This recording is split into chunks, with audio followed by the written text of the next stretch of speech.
şəbəkəsi yaradandan sonra qərara gəldik ki, xaricdən yüksək məhsuldar sort gətirək və mən araşdırma apardım və həmin il stabil məhsul vermiş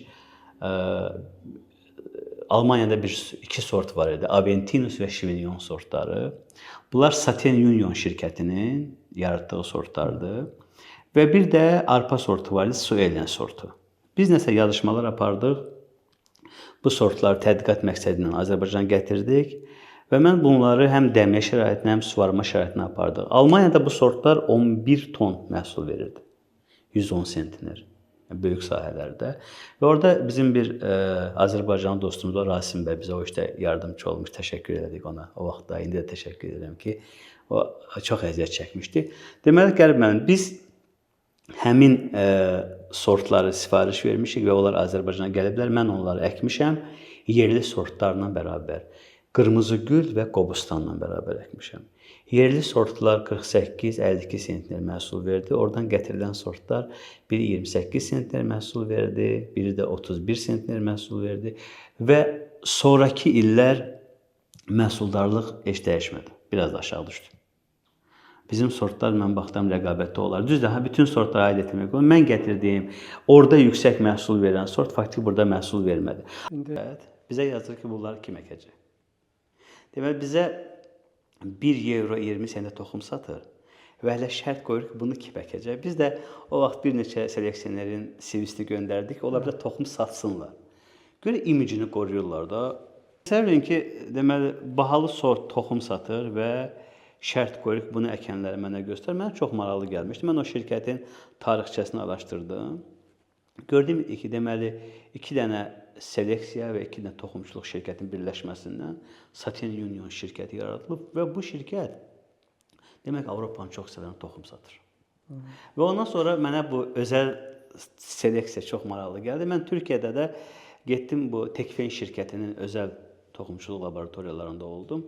Deməli, mükəmməl işlər görürlər və onların bir dənə sortu var, Ceyhan 99 səhv eləmirəmsə. Bu sort Türkiyədə taxılçılıq, yəni toxum bazarının 20%-ni tutur. Halbuki digər şirkətlərdə yüzlərlə sort bu faizi tuta bilmir. Və həmişə düşünürdüm ki, bu Azərbaycan nəcəb özəl seleksiya yaratmır və artıq keçən ildən etibarən sizin şirkət yaradılıb, BSM şirkəti, Bitki Seleksiya Mərkəzi. Birinci uğurlar arzulayıram sizə və soruşmaq istəyirəm ki, işləriniz nə yerdədir hal-hazırda? Bu ilin may ayının 5-də mənim 40 ilim tamam oldu. Əkinçilik Elmi Tədqiqat İnstitutunda seleksiya sahəsində. Təbrik edirik. Təşəkkür edirəm. Həm işləməyim, aspirant olmağım, nə bilim, növbəti mərhələlərdə bugün bilirsiniz, istehsalat üzrə direktor müaviniyəm. Yəni, bu məsələlər belə davam edirdi.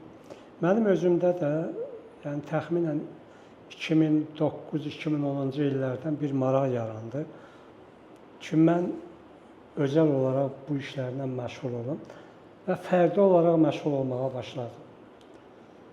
Amma bu günlərə gəlib çatanda artıq mənim özümdə bir inam yarandı ki, bu sahədə özəl bir şirkət qurmalıyam. Hal-hazırda Respublikada mənim eşitdiyim, bildiyim qədərilə tərəvəz və digər bitkilərdən yəni özəl müəssisələr var, amma dənli taxıl bitkilərinin buğdadır, arpadır, çovdardır, tritikaridir, vələmirdir, paxlalı bitkilərdən noxuddur. Bu bitkilərin özəl sahədə çalışan bir şirkət yoxdur, sort yaratmayla. Düzdür, ayrı-ayrı Respublikada olan onlarla şirkət başqa ölkələrdə Respublikaya sortların toxumunu gətirirlər və bizim Kənd Təsərrüfatı Nazirliyində müvafiq quruma təqdim edirlər, qeydiyyatdan keçir, amma o sortun yaradılması ilə bağlı bizim Bitki Seleksiya Mərkəzi kimi belə bir şirkət mənim bildiyim qədərilə yoxdur. Biz bu işin pioneriyik, yəni öncüllərindən biriyik. Bitki Seleksiya Mərkəzinin mən qeyd edirəm ki, yaranmasında məqsəd əsas ondan ibarətdir ki, bu işləri 3 istiqamətdə biz inkişaf elətdirək. Birinci, bitki sortlarının yaradılması. Bitki sortlarının yaradılması, mütəxəssislər bilirlər ki, bu 2 yolla olur. Hansı sortlardır? Sırf bayaq qeyd etdiyiniz sortlar? Bitkilərin sortlar, deyək buğdanın, arpanın, çovdarın, tertikalinin, vələmirin, noxudun, texniki bitkilərin, sortlarının yaradılması istiqamətində. Və bu istiqamətdə işlərimiz yaxşı gedir. Birinci istiqamət budur. Mən onu qeyd edeyim ki, keçən illər bizim 2 sortumuz, bir arpa, bir buğda qeydiyyat üçün Aqrar Xidmətlər Agentliyinə təqdim olunubdur. Bu bizim əvvəlki illərdə mən dedim, fərdi şəkildə 2009-10-cu ildən başlayaraq bu işləri 15 ilə yaxın. 15 ilə yaxındır fərdi şəkildə mən bu işləri davam elətdirmişəm. 2 sort verilibdir.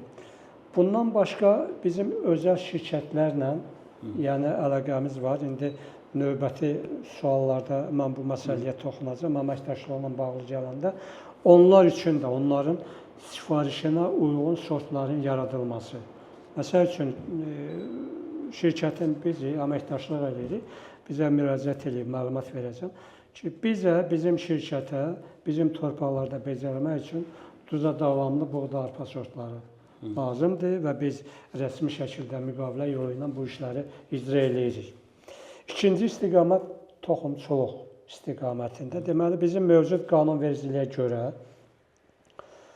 ilkin toxumçuluqla, yəni deyək, orijinal superlit, elit toxum istehsalı ilə sort müəllifləri məşğul ola bilər. Bir də təcrübə təsərrüfatlarında, yəni biz artıq bizim işimiz seleksiya sahəsində təcrübə təsərrüfatı olaraq fəaliyyət göstərəcək. Məşhur deyək ki, birinci, ikinci reproduksiyada istehsal edə bilərik, amma hal-hazırda bizim məqsədimiz yəni ilkin toxumçuluqda orijinal superlit toxum istehsalıdır və bu sahədə fəaliyyəti rəsmiləşdirmək üçün biz Kənd Təsərrüfatı Nazirliyinə müraciət eləmişik. Mən ümidvaram ki, yaxın vaxtlarda bu məsələ sonuçlanacaqdır. Üçüncü istiqamət servis xidmətləridir. Servis xidmətləri fermerlərlə, şirkətlərlə müqavilə əsasında onların taxılçılıq sahəsində fəaliyyət göstərirlərsə, onlarla müqavilə bağlamaq, əkinindən, sortun seçilməsindən, onun becərilməsindən, məhsul yığımı dövrünə qədər müqavilə əsasında servis xidmətlərinin göstərilməsi. Yəni məsləhət xidməti. Məsləhət xidməti. Yəni üçüncü istiqamət budur. Qərib müəllim, ümumiyyətlə seleksiya şirkətlərinin dünyada gedən bu seleksiya proseslərindən məlumatlı olması vacib şərtlərdən biridir ki, trend hansı istiqamətdədir? Ümumiyyətlə bitki seleksiya mərkəzinin yerli və xarici şirkətlərlə əməkdaşlıqları varmı və hansılardır bu əməkdaşlıqlar?